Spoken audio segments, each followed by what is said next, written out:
Hello all, welcome back to KJC kitchen. Today recipe grill chicken. దానికోసం నేను కారం ఒక 3 టేబుల్ స్పూన్, పెరుగు 1 కప్పు, అది పచ్చిమిర్చి కొత్తిమీర పేస్ట్, ఇది గరం మసాలా అల్లం వెల్లుల్లి పేస్ట్ తీసుకుంటున్నాను.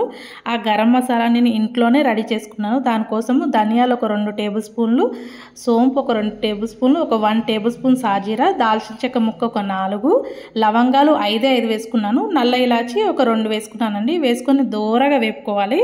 తర్వాత ఇందులో నేను ఇలాచీలు ఒక 6, మిరియాలు ఒక 10, మరాఠీ మొగ్గ ఒక 4 తీసుకొని పొడి చేసుకున్నాను. తర్వాత నేను పచ్చిమిర్చి ఒక 3 తీసుకున్నాను, ఆనియన్ 1 తీసుకున్నాను, కొత్తిమీర 1/2 తీసుకొని మంచిగా మెత్తగా పేస్ట్ చేసుకొని పక్కకు పెట్టుకోవాలి.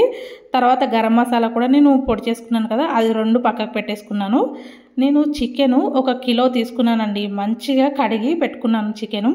మనకి మరీ చిన్న పీసెస్లా కాకుండా మీడియం పీసెస్లో కట్ చేసుకుంటే మనకి పీసెస్ కూడా మంచిగా ఉడుకుతాయి, ఇంకా అంత తొందరగా మాడిపోవు అనమాట. అల్లం వెల్లుల్లి పేస్ట్ ఒక 3 టేబుల్ స్పూన్ వేసుకున్నాను. మనం గరం మసాలా పట్టాం కదా, ఆ పొడి మొత్తం వేసేసుకోవాలి. మనకు 1 కేజీకి పర్ఫెక్ట్గా సరిపోతుంది. కారం నేను ఒక 3 టేబుల్ స్పూన్ వేసుకుంటున్నాను. తర్వాత నేను పేస్ట్ చేసి పెట్టుకున్నాను కదా, అది ఒక 3 టేబుల్ స్పూన్ వేసుకుంటున్నాను. పచ్చిమిర్చి ఇంకా కొత్తిమీర మనం పేస్ట్ చేసి పెట్టుకున్నాం కదా, అది ఒక 3 టేబుల్ స్పూను. పసుపు ఒక 1/2 టేబుల్ స్పూను. సాల్ట్ టేస్ట్కి సరిపడా. పర్ఫెక్ట్గా చెప్పాలి అంటే ఒక 1.5 టేబుల్ స్పూన్ సాల్ట్ వేసుకుంటే సరిపోయిందండి, మరీ ఏమి ఎక్కువ వేసుకోవద్దు. పెరుగు కూడా మొత్తం వేసేసుకుంటున్నాను. లెమన్ జ్యూస్ ఒక 2 నిమ్మకాయలు నేను ఇలా జ్యూస్ చేసుకున్నాను, అది కూడా వేసేసుకొని మంచిగా ఈ మసాలా అంతా పీసెస్కి పట్టేంత వరకు మంచిగా మ్యారినేట్ చేసుకోవాలండి. మనకి ఈ మసాలా అనేది ఈ పీసెస్కి ఎంత బాగా పడితే మనం కాల్చుకునేటప్పుడు టేస్ట్ అనేది ప్రతి పీసెస్కి వచ్చి ఆ పులుపు, ఆ స్పైసీనెస్ వచ్చి చాలా బాగుంటుంది. ఇలా ప్రతి పీసెస్కి మనం టైం పడుతుంది అనుకోకుండా మంచిగా మ్యారినేట్ చేసుకొని 1 అవర్ వరకు అండి ఖచ్చితంగా మ్యారినేట్ చేసుకోవాలి. అలా అయితే మన చికెన్ అనేది చాలా బాగా మ్యారినేట్ అయ్యి టేస్ట్ కూడా ప్రతి పీసెస్ తినేటప్పుడు మనం ఆ టేస్ట్ అనేది వస్తుందన్నమాట. ఇలా మ్యారినేట్ చేసుకుని మనం పెట్టుకోవాలి. తర్వాత నేను ఇందులో లాస్ట్లో ఒక 1 టేబుల్ స్పూన్ వరకు ఆయిల్ వేసుకొని ఆయిల్ కూడా మంచిగా కలుపుకొని మ్యారినేట్ చేసుకుని పక్కకు పెట్టుకుంటున్నాను. ఎవరైనా నా వీడియో ఫస్ట్ టైం చూస్తే ప్లీజ్ ఒక లైక్ వేసుకొని సబ్స్క్రైబ్ చేసుకొని నా వీడియో చూడండి. నన్ను కూడా కొంచెం ఎంకరేజ్ చేయండి. ఇప్పటి వరకు ఎంకరేజ్ చేస్తున్న ప్రతి ఒక్కరికి థ్యాంక్ యూ సో మచ్ అండి. ఇలాగా నా రెసిపీస్ మీకు నచ్చితే నాకు కమెంట్ బాక్స్లో చెప్పండి, నా రెసిపీస్ ఎలా ఉంటున్నాయి, ఇంకా ఏమైనా ఇంప్రూవ్మెంట్ ఉంటే కూడా చెప్పండి, ఖచ్చితంగా నేను దాన్ని చేస్తాను. ఇంకేమైనా కొత్త రెసిపీస్ కావాలి అన్నా కూడా నాకు కమెంట్ బాక్స్లో కమెంట్ చేయండి, ఖచ్చితంగా నేను ఆ రెసిపీస్ చేస్తాను. ఇలా మంచిగా మ్యారినేట్ చేసుకొని పక్కకు పెట్టుకోవాలి. మనం ఒక 1 అవర్ ఖచ్చితంగా పక్కకు పెట్టుకోవాలండి. పక్కకు పెట్టుకుంటేనే మన చికెన్ అనేది తినేటప్పుడు కూడా చాలా బాగుంటుంది. మనం 1 అవర్ పక్కకు పెట్టుకున్నాం కదా, చూడండి మనకి ఆయిల్ అనేది కొంచెం పైన ఇలా వచ్చినట్టు ఇలా స్ప్రెడ్ అవుతుంది. అప్పుడు మంచిగా మనం మళ్ళీ ఒకసారి కలుపుకొని నేను సీకులకి ఒక 4-5 పీసెస్ మంచిగా ఇలా కుచ్చుకొని పెట్టుకుంటున్నాను. మరీ ఎక్కువగా కుచ్చుకుంటే ఇట్లా దగ్గరగా పెట్టేసామనుకో అది ఉడకడానికి కూడా టైం పడుతుంది. కొంచెం ఫ్రీగా ఉంచాలి. ఇలా ఒక 4-5 పీసెస్ అయితే పర్ఫెక్ట్గా సరిపోతుంది. ఉడికేటప్పుడు కూడా ఈవెన్గా ఉడుకుతుందండి. కొంచెం మాడిపోయి కానీ అలా ఏం ఉడకదనమాట, మంచిగా ఈవెన్గా ఉడుకుతుంది. మనం పీసెస్కి కొంచెం గ్యాప్ ఇచ్చి ఇలా ఒక 5 అయితే సరిపోతుంది. 5 పీసెస్ మరీ ఎక్కువగా పెట్టేస్తే ఉడకడానికి కూడా మనకి అంత ఫ్రీగా ఉండదు కదా, అలా ఒక 5 పీసెస్ పెట్టుకుంటే సరిపోతుంది. ఇలా నేను అన్ని పీసెస్కి ఇలాగా పెట్టేసుకుంటున్నాను. అన్ని సీకులకి నేను ప్రతి పీసెస్ ఇలా కుచ్చుకొని ఇలా పక్కకు పెట్టేసుకుంటున్నాను. తర్వాత నేను ముందే బొగ్గులు నేను కాల్చుకొని పెట్టుకున్నానండి. ఆ బొగ్గులు మంచిగా వేడి అయిన తర్వాత ఈ మనం సీకులు ఉంటాయి కదా, అవి మంచిగా పెట్టుకోవాలి. ఇది మనకి స్లోగానే కుక్ అవుతుంది.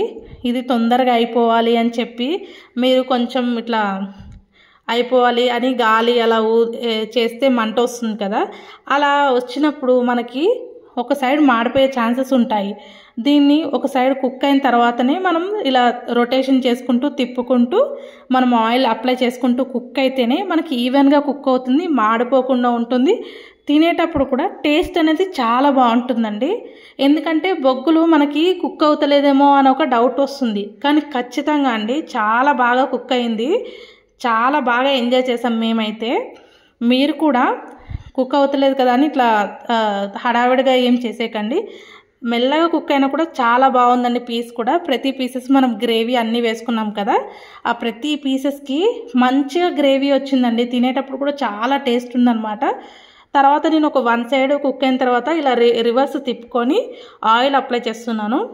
మనం ఇలాగా కొంచెం కొంచెం వన్ సైడ్ తిప్పుకుంటూ ఇలా ఆయిల్ అప్లై చేస్తూ ఉంటే పీసెస్ అనేవి మంచిగా కుక్ అవుతాయి, అస్సలు మాడిపోవండి. మీరు కూడా ఖచ్చితంగా ట్రై చేయండి. మనము బయట తింటాం, అది ఎలా చేస్తారని ఒక డౌట్ ఉంటుంది కదా, ఇలానే ఇంట్లోనే చేసుకొని చూడండి, చాలా బాగా వచ్చింది. మీరు ట్రై చేస్తే మనం బయట తినేయకుండా ఇంట్లోనే చేసుకొని ఇలా తినొచ్చు అనమాట. అంత పర్ఫెక్ట్గా వచ్చిందండి. చూడండి ప్రతి పీసెస్ నేను ఇలా తిప్పుకుంటూ ఆయిల్ అప్లై చేసుకుంటూ మంచిగా ఇలా కుక్ చేసుకున్నాను. అస్సలు మాడలేదండి. తినేటప్పుడు కూడా చాలా బాగుంది. మనం తినేటప్పుడు కూడా ఇలా లెమన్ పిండుకొని తింటే ఆ టేస్ట్ చాలా బాగా వచ్చింది. మస్ట్ ట్రై చేయండి అని చెప్తాను, అంత పర్ఫెక్ట్గా వచ్చింది. టైం కూడా ఎక్కువ ఏం పట్టదండి, చాలా ఫాస్ట్గా అయిపోతుంది. మీరు ఎవరైనా ట్రై చేస్తే కూడా నాకు కమెంట్ బాక్స్లో కమెంట్ చేయండి మీకు కూడా ఎలా వచ్చింది అనేది. చూడండి ప్రతి పీసు చాలా బాగా కాలింది. ఇలా కాలింది నేను పక్కకు తీసి పెట్టేసుకొని లెగ్ పీసెస్ కూడా నేను ఇలాగ మసాలా అప్లై చేసుకున్నాను కదా, అది కూడా పెట్టుకుంటున్నాను. ఈ లెగ్ పీస్ కూడా అండి చాలా బాగా కాలింది. మనకి పీసెస్ పెద్దగా ఉంటాయి, కాలదు అని ఏమి ఉండదు. ప్రతి పీసెస్ మనకు టైం పడుతుంది, కానీ కాలడం మాత్రం పర్ఫెక్ట్గా కాలింది మంచిగా. ఈ లెగ్ పీస్ కూడా ఇట్లా తిప్పుకుంటూ మనం కొంచెం ఆయిల్ అప్లై చేసుకుంటూ మనం కాల్చుకోవాలి. మనం ఆయిల్ అప్లై చేసేటప్పుడు ఈ ఆయిల్ అనేది ఆ నిప్పులలో పడి మనకు కొంచెం మంట వస్తుంది, అప్పుడు కూడా బాగా ఉడుకుతుందండి. చూడండి చాలా బాగా కాలింది. మీరు కూడా ట్రై చేసి నాకు కమెంట్ బాక్స్లో కమెంట్ చేయండి. మేమైతే చాలా బాగా ఎంజాయ్ చేసాం, అంత బాగా వచ్చింది. ఎవరైనా నా వీడియో ఫస్ట్ టైం చూస్తే కూడా ప్లీజ్ ఒక లైక్ వేసుకొని సబ్స్క్రైబ్ చేసుకొని చూడండి. ఇప్పటివరకు ఎంకరేజ్ చేసిన ప్రతి ఒక్కరికి థ్యాంక్ యూ సో మచ్.